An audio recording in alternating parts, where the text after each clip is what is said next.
বাংলাদেশের মানুষ মুখিয়ে আছে পরিবর্তনের জন্য, এবং পরিবর্তন ছাড়া আসলে এই অভ্যুত্থান, নির্বাচন, ঐক্যমত্য কমিশন কোনো কিছুই আসলে সবকিছুই ব্যর্থ।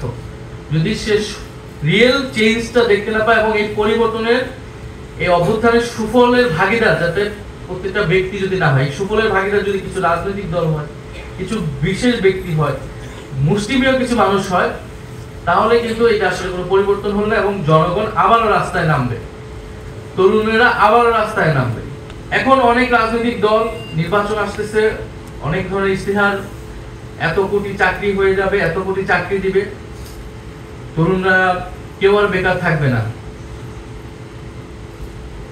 কিন্তু এই কথাগুলো যখন আমরা বলি, আমরা আসলে মিন করে বলি।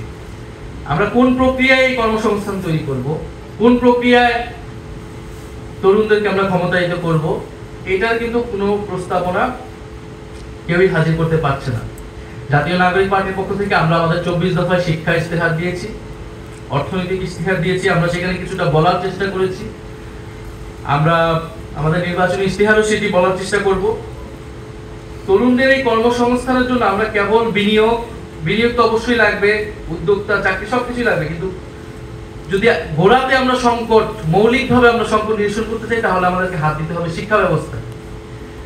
শিক্ষা ব্যবস্থার আমূল সংস্কার ছাড়া একটা দক্ষতা নির্ভর, একটা কর্মমুখী শিক্ষা ব্যবস্থা আমরা যদি গড়ে তুলতে না পারি, বাস্তবতার সাথে না মিলিয়ে, তাহলে আমরা এই চাকরির সংকট অথবা উদ্যোক্তা তৈরির যে প্রকল্প, এটা আমরা আসলে নিতে পারবো না। এটা তৈরি হতে হবে বিশ্ববিদ্যালয় থেকে, এবং যেটা সামাজিক ফ্যাসিবাদ, সাংস্কৃতিক ফ্যাসিবাদ দূর করার জন্য যে নৈতিক এবং মূল্যবোধের জাগরণ, সেইটা শুরু করতে হবে প্রাথমিক থেকে। মানুষকে গড়ে তুলতে হবে এবং বিশ্ববিদ্যালয়ে এসে তারা উচ্চশিক্ষা পাবে এবং এক ধরনের কর্মমুখী শিক্ষা পাবে এবং তারপরে সমাজে বেরিয়ে যাবে। বিশ্ববিদ্যালয়ে একজন ছাত্র হিসেবে প্রবেশ করে কিন্তু সে নাগরিক হিসেবে বের হয়, এটা বিশ্ববিদ্যালয়ের দায়িত্ব, তার রাষ্ট্র প্রকল্প।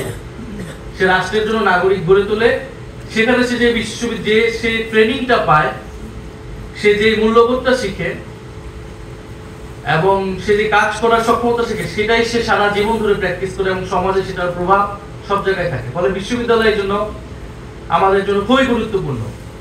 কিন্তু দুঃখের কথা, আমরা 5ই আগস্টের পরে নানান চ্যালেঞ্জের কারণে, নানান বাস্তবতার কারণে আমরা এই গুরুত্ব দিতে পারিনি। গণ অভ্যুত্থানে আমাদের যে শিক্ষক সমাজ ভূমিকা পালন করেছে, আমরা তাদের প্রতিও কৃতজ্ঞতা জ্ঞাপন করতে পারিনি। আমাদের শিক্ষা ব্যবস্থাকে আমরা ঢেলে সাজাবো, এরকম কোনো স্বপ্ন আসলে দেখাতে ব্যর্থ হয়েছি।